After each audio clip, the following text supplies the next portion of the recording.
Saya Adel Muradila dengan NIM 23401. Saya Albertus Sadawan Terbukarmi, NIM 2301.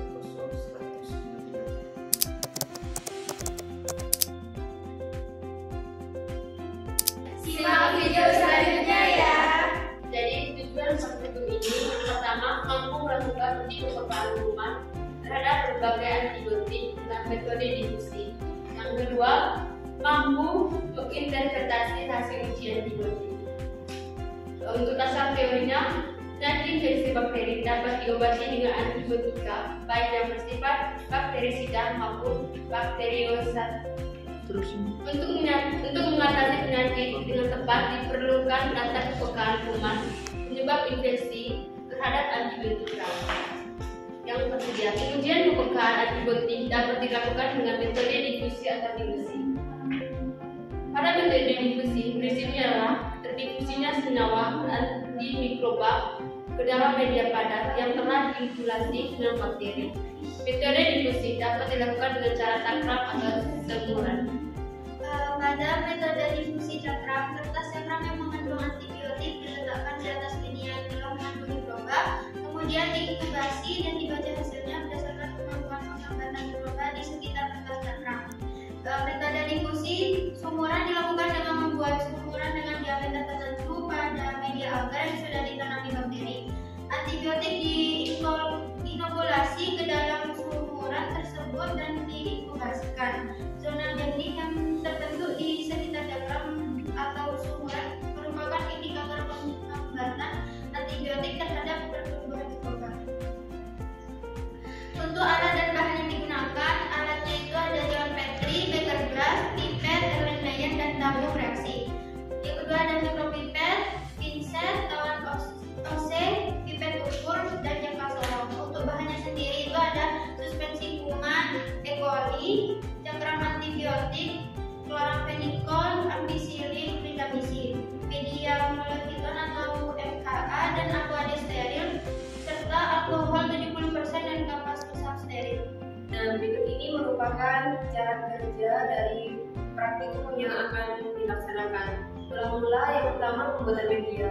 Nah, yang pertama itu mensuspensikan molekton agar sebanyak 38 gram dalam 1 liter aquades. Kemudian MHA akan dimasukkan ke dalam autoclave selama 15 menit pada suhu 121 derajat Celcius. Kemudian MHA akan didinginkan pada suhu 45 sampai 50 derajat Celcius yang kemudian dituangkan pada cawan Petri yang sudah dikasihkan oleh cakram. Kemudian yang kedua, uji kepekaan antibiotik cara cakram. Yang pertama, kapas usap steril dimasukkan ke dalam suspensi kuman. Kemudian pada lempeng agar molekton diusapkan suspensi kuman dengan kapas secara rata. Lalu dengan menggunakan pinset ambil cakram antibiotik. Yang terakhir itu setelah sudah selesai semuanya diinkubasi pada derajat 30 derajat Celcius selama 16 sampai 18 jam. Berikut ini merupakan pembahasan hasil dari praktikum kami. Antibiotik ialah suatu bahan atau senyawa yang dihasilkan mikroorganisme agar dapat membunuh atau menghambat pertumbuhan dari mikroorganisme lainnya. Uji ini dapat dilakukan untuk mengetahui apakah suatu antibiotik dapat membunuh beberapa jenis mikroba saja yang disebut per spektrum sempit. Kemudian pada praktikum kali ini antibiotik yang digunakan yaitu ciprofloxacin, kemudian kloramfenikol, amoxicillin. Untuk media yang digunakan adalah menggunakan MHA.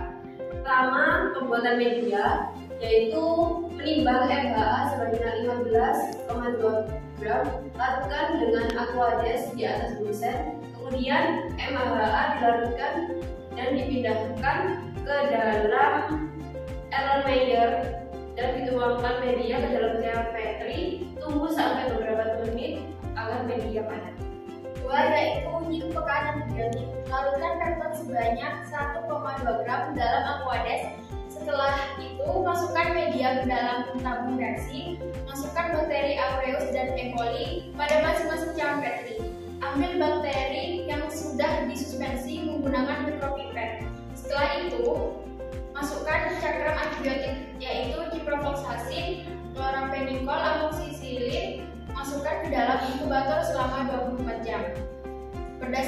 hasil pengamatan dari uji kepekaan antibiotik diperoleh hasil bahwa ciprofloxacin zona hambat lebih besar daripada amoxicillin, sedangkan pada chloramphenicol dinyatakan gagal atau tidak ada zona hambat dikarenakan chloramphenicol yang digunakan sudah kadaluarsa.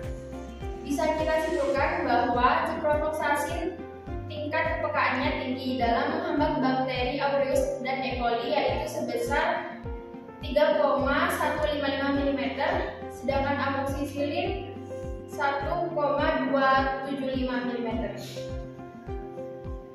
Merupakan rumus dari zona hambat.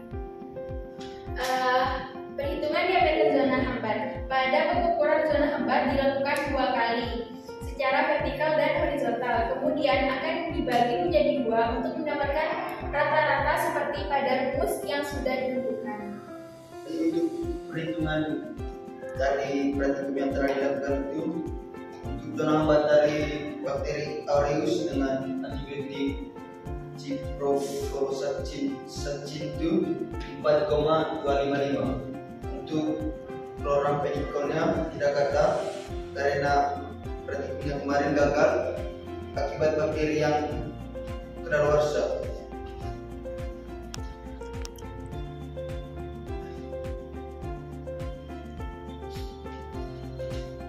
Untuk zona hambat dari bakteri E. coli dengan antibiotik ciprofloxacin yaitu 3,155 dan untuk amoxicillinnya 1,275.